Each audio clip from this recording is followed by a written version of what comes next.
Hi, I'm Annie Copps, the food editor at Yankee Magazine, and at Yankee Magazine we take Thanksgiving pretty seriously. So I'm here to help you with some Thanksgiving ideas that are going to be easy for you, comfortable for you, and most importantly, delicious. I've got some Thanksgiving Day recipes and then some Thanksgiving leftover recipes. We're going to start with, I think, the most important thing, the stuffing. I'm pretty convinced that as good as the turkey is and all the trimmings, it's that sandwich the next day, and you got to have a good stuffing to make that sandwich. I have a pound of Italian sausage, and I'm just breaking it up in a little bit of oil. It's about a tablespoon. Who's keeping track? And I'm just going to break it up and cook it. And you can use hot, you can use sweet, you can use chorizo, you can use linguiça, you can use turkey sausage would be great, sort of mirror the thing you're going to stuff it into. And I'm just going to get this going. Okay, so the sausage is all out of its casing. It's getting started in the oil. And again, you just want to break it up, kind of stirring it, moving around in the pan as it cooks. Okay, so that was about 7 or 8 minutes. And as you can see, it's not cooked all the way through it. There are still some pink pieces, but that's okay because this is going to get cooked again. So I want to remove this sausage to a bowl. And hopefully we'll have 2 tablespoons or so. If you have more than 2 tablespoons of grease or fat left in the pan, remove all but 2 tablespoons. What I'm trying to say is you want 2 tablespoons in the pan. So we were a little shy of 2 tablespoons, so I'm going to add a tablespoon of vegetable oil. And as you can see, there are brown bits in the pan. We want to use those. That's going to add just much more flavor to what we are cooking here, the stuffing. Here is 1 onion that's medium finely chopped. Whatever you prefer. It's going to be your stuffing. And then some celery, about 2 ribs. And about 2 carrots worth of chopped carrots. In those go. Stir them around.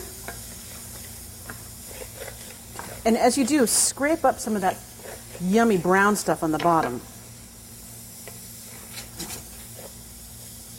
And we'll let this cook, 5 or 6 minutes as soon as those onions start to turn clear.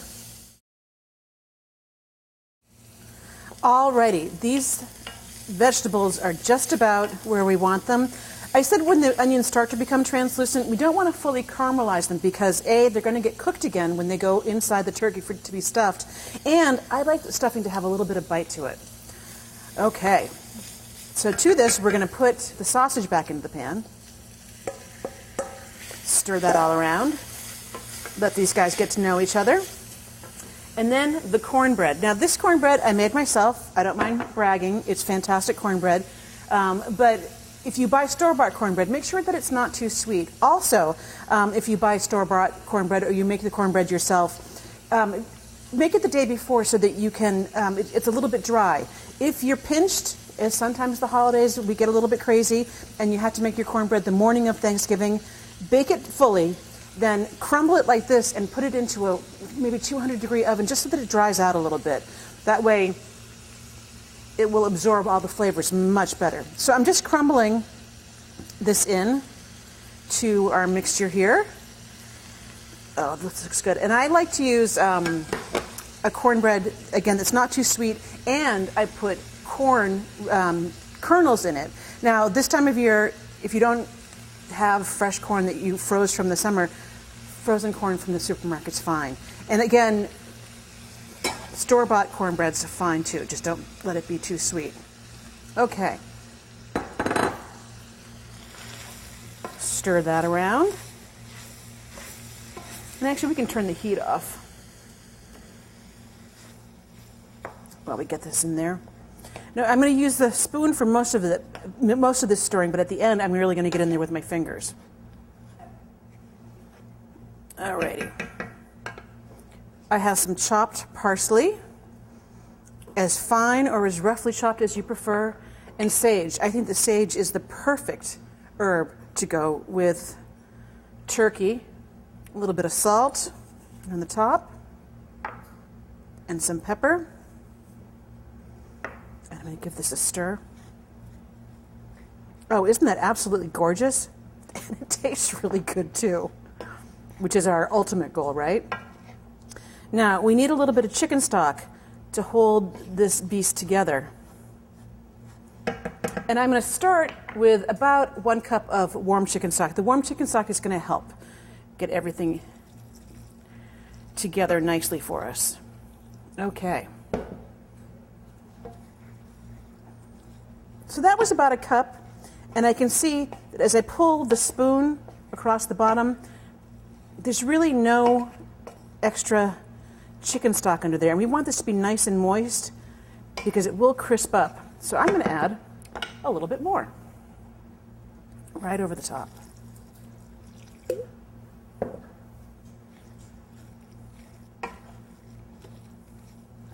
Oh my God, this looks so good.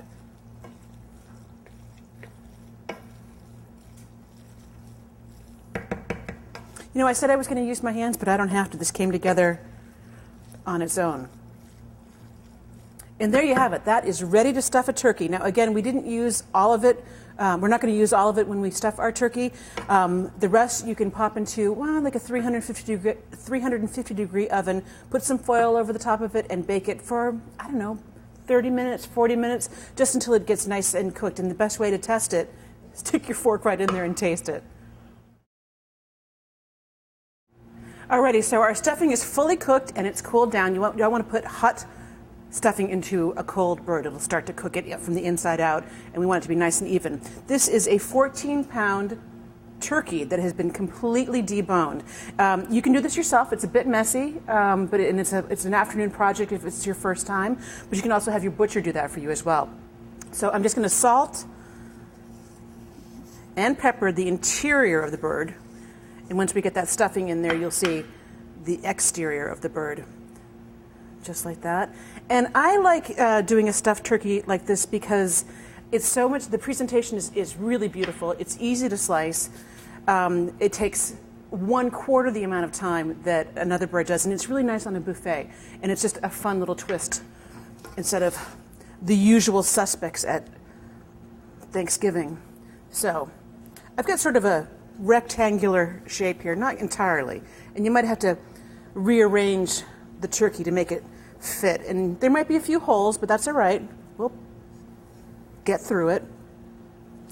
So there you go. So right down the center, maybe just a little bit more. And as you'll see, I really do have a lot of leftover stuffing, and we're going to put that to good use later. Okay, now, like Julia Child said, with conviction and confidence, roll that turkey like so. Don't fight with me now. And I have this on a half sheet pan, a rimmed baking sheet, and I'm doing all the work on the baking sheet there. That way we don't have to transfer it later. This we can just discard because it's got raw turkey goop on it.